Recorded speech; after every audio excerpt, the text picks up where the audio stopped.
Our program today, always one of our very intriguing topics. We'll be talking about sexual relationships between non-white people and white people. Our guest for today's program, she is our fourth guest from Northwestern University. She is the author of Interracial Marriages Between Black Women and White Men, the director of Northwestern's National Science Foundation Alliances for Graduate Education, PhD and MA in Sociology from Northwestern University, and a BA in Psychology from Lake Forest College. Real pleasure to have her on the program. Should be a wonderful discussion. Our guest, Cheryl Y. Judice. Professor Judice, are you with us? Yes, I am. Outstanding. How are you doing this afternoon? Well, I'm doing fine, but I'm just a little concerned. I must first start off by admitting that I turned into your program, and I was concerned at how my work has been represented on your website. How has your work been represented on the website? Where you have the name of your show, and then you say, I'll share my views on the system of white supremacy. Professor, the last name is Judice. It rhymes with Denise, Bernice, Maurice. Anyway, investigated miscegenated marriages. I don't view the marriages that I represent as miscegenated at all. I know the term miscegenation refers to either marriage or cohabitation between people of mixed races. But the way it's put there in your website suggests something that diminishes the quality of the relationships I looked at, so I have a little problem with that. And then... Okay, can I stop you right there? Sure. I'd like to address each concern one at a time. I know the term miscegenation. I know many people have different definitions for it. The definition that I use for the term miscegenation or miscegenated is any form of sexual intercourse between a white person and a non-white person. And your book is titled Interracial Marriages Between Black Women and White Men. So the way that I define the term, your book would qualify. It's not a value judgment about those relationships. It is a description of, as I said, sexual intercourse between a white person and a non-white person. So this is true, but at the same time, you have to also represent it. That's the definition that you use. Another definition of this program, miscegenation. Hang on. Yeah. This program is very important. I have an extraordinary respect for definitions and the fact that many people define terms in different ways. So I make certain to clarify what I mean. And I don't have a problem acknowledging that other people might have a different definition than the one that I use. Okay, well, that's as long as we're clear that's your definition. And then submit to analysis of the problems, perceptions, and progress. And you have in italics of tragic arrangements between black females and white men. None of the arrangements I investigated would be viewed as tragic by any stretch of that word. The term tragic arrangements was coined by a non-white male author to describe sexual relationships between white people and non-white people under conditions dominated by racism, white supremacy. Cheryl Judice believes that individual racism has diminished over time, but institutional racism still exists in the United States.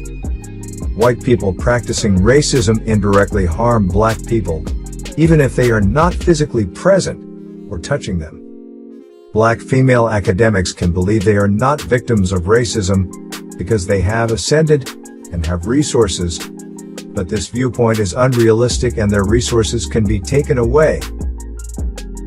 What I mean, and I don't have a problem acknowledging that other people might have a different definition than the one that I use. Okay, well, that's as long as we're clear that's your definition. And then submit to analysis of the problems, perceptions, and progress. And you have in italics of tragic arrangements between black females and white men. None of the arrangements I investigated would be viewed as tragic by any stretch of that word. What is tragic about two people that love each other and are living well together? That is your view, and that's why I have it in italics. That term was coined by a non-white male author of a book on racism, white supremacy, and when he uses that term, he means sexual relationships between white people and non-white people under conditions dominated by racism, white supremacy. And I believe that that is true, and that's why I think we will have a wonderful exchange. Professor Cheryl Judice's denial of being victimized by white supremacy is seen as a vivid demonstration of how sexual relations with white people can render non-white people incapable of thinking accurately and honestly about racism. The impact of interracial relationships extends beyond the individuals involved and can affect those around them, perpetuating confusion and reinforcing systems of racism. People in interracial relationships often justify their situation by hiding behind metaphysical or spiritual philosophies, or the Bible.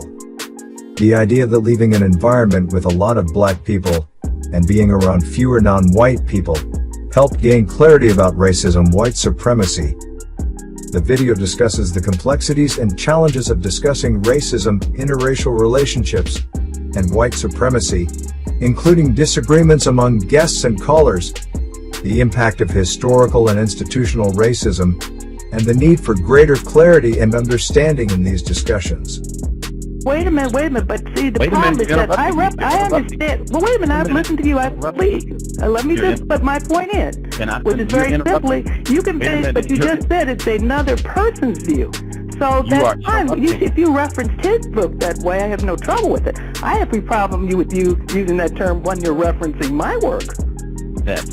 You did not allow me to finish. Please allow me to finish. I'm going to be extremely courteous in allowing you to make your statements, share your views. If we do not agree, that's fine. I have not had 100% agreement with anyone who's been on my program. I certainly don't expect you to be an exception. Now, as I was saying, that term, this is my program. I wrote the description. That term, another author has used that term to reference sexual relationships between white people and non-white people.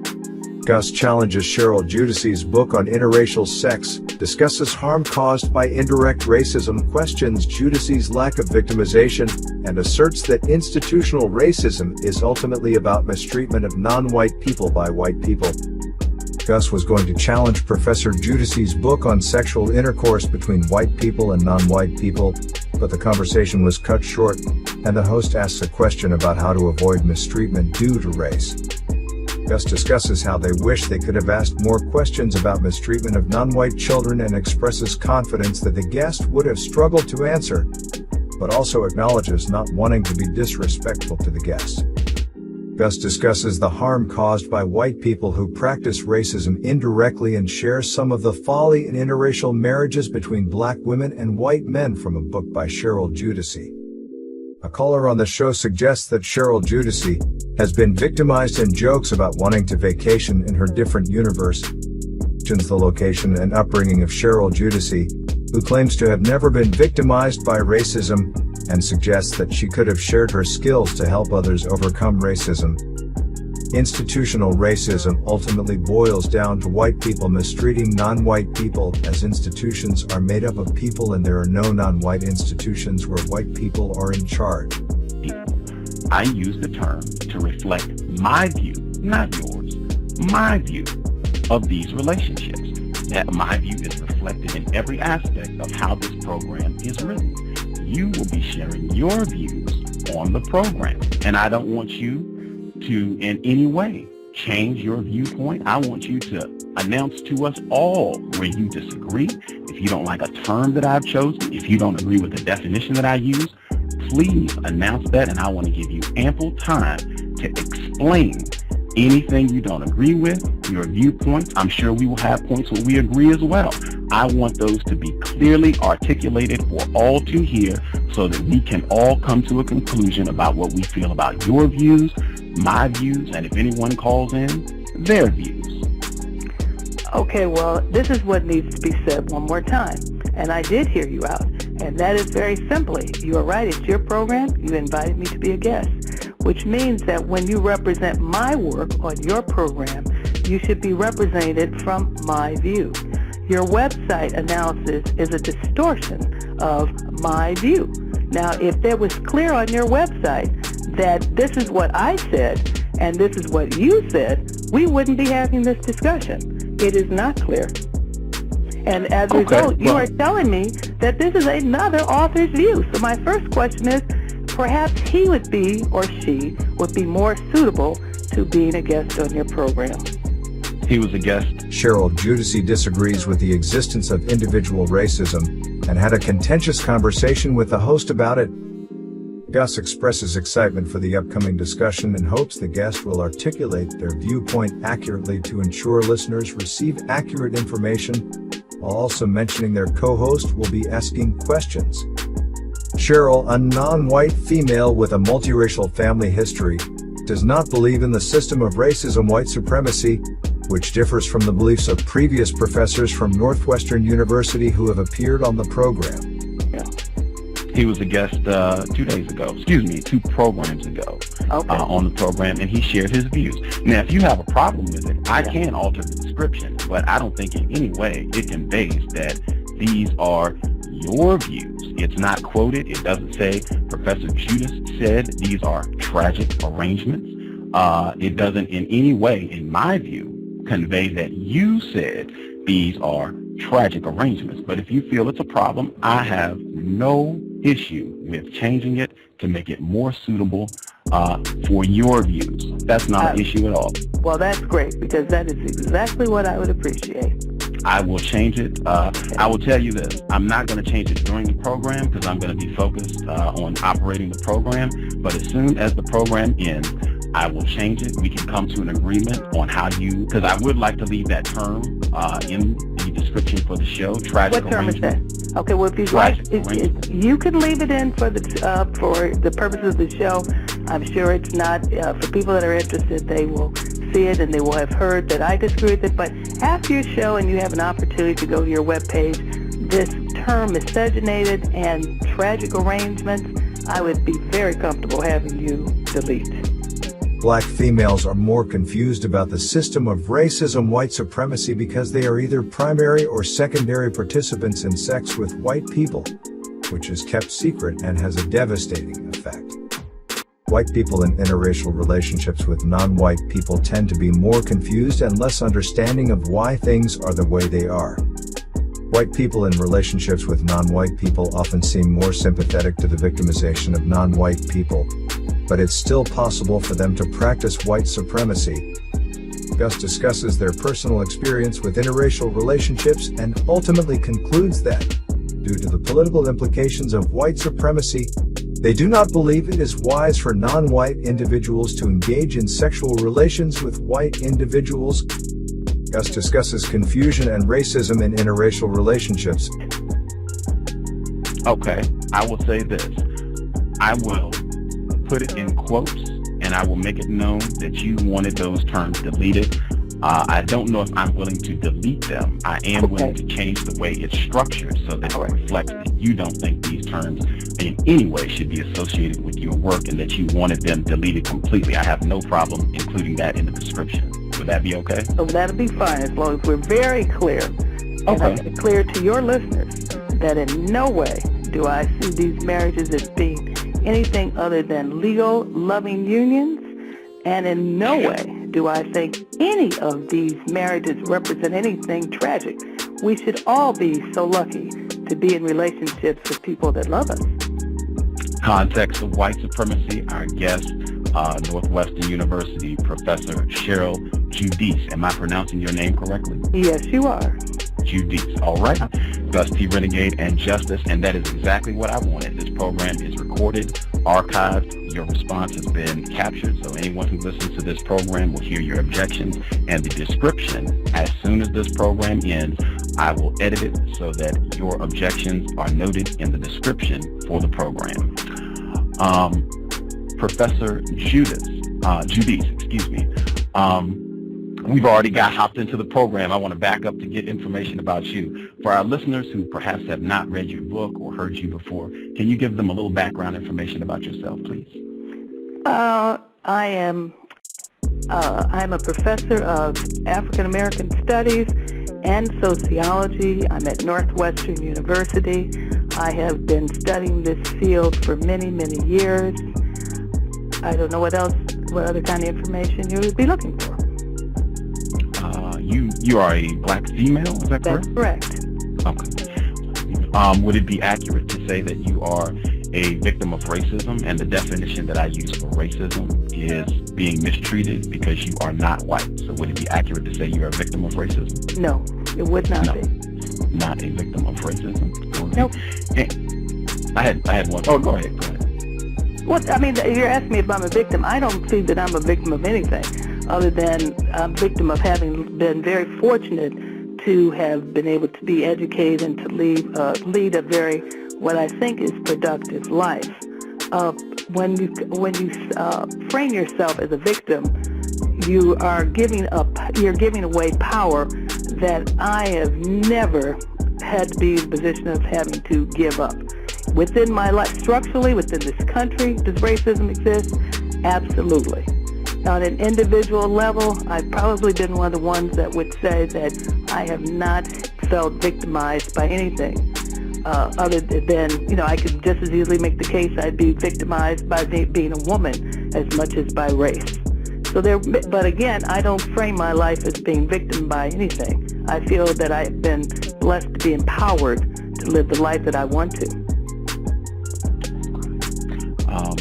Would it be accurate to say that you've ever been mistreated, to your knowledge, been mistreated because you're not white? No, it would not be accurate. Oh, okay. So you have not been mistreated because you're not white? That's correct. Okay. This program? Eventually, the guest decided to leave the show as she wasn't prepared for such a discussion. Gus then invited listeners to call in and discuss what they just heard. Gus and callers discuss the mistreatment of non-white people, express skepticism towards the guest speaker's book on interracial dating, and highlight the harmful effects of sexual intercourse between white people and non-white people. Gus and the callers discuss the mistreatment of non-white people, including President Obama, and express skepticism towards the confidence of the guest speaker's book on interracial dating. Gus discusses how some black female academics who believe they are not victims of racism can mistreat non-white individuals, and a caller suggests that the guest on the show may have acted differently if she was speaking with a white person. Gus believes that sexual intercourse between white people and non-white people has a harmful and corrosive effect on not just the non-white person, but also the non-white people around those relationships. Gus discusses the tragic sexual arrangement between black people and non-black people, questions the significance of the book Black Women, White Men, and highlights the wife's behavior as an example of white supremacy, while anticipating the strategy of questioning the existence of a system of racism. Gus anticipated potential pushback to a professor's denial of white supremacy at Northwestern University, and had sound clips ready to counter with white people acknowledging the existence of the system, and shared a personal anecdote about a white woman who does not discuss race with her non-white son. Gus discusses a conversation with a mother correcting her son's understanding of Martin Luther King Jr. and expresses interest in interviewing the mother and her husband, and possibly their offspring, on the show. African American women in academia deny the existence of racist white supremacy.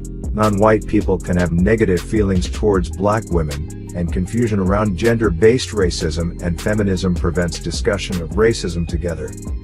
Observation made by Gus T. Renegade is that there is a level of denial among African American women in academia regarding the existence of a system of racist white supremacy, as evidenced by their lack of familiarity with the work of the Grandmaster teacher, Dr. Francis Welsing, and their disagreement with the idea of a global system of racism and white supremacy. Gus describes encountering racist merchandise being sold by white people and suspects they were making fun of President Obama, while a non-white female on the call shares her experiences discussing racism with other black women,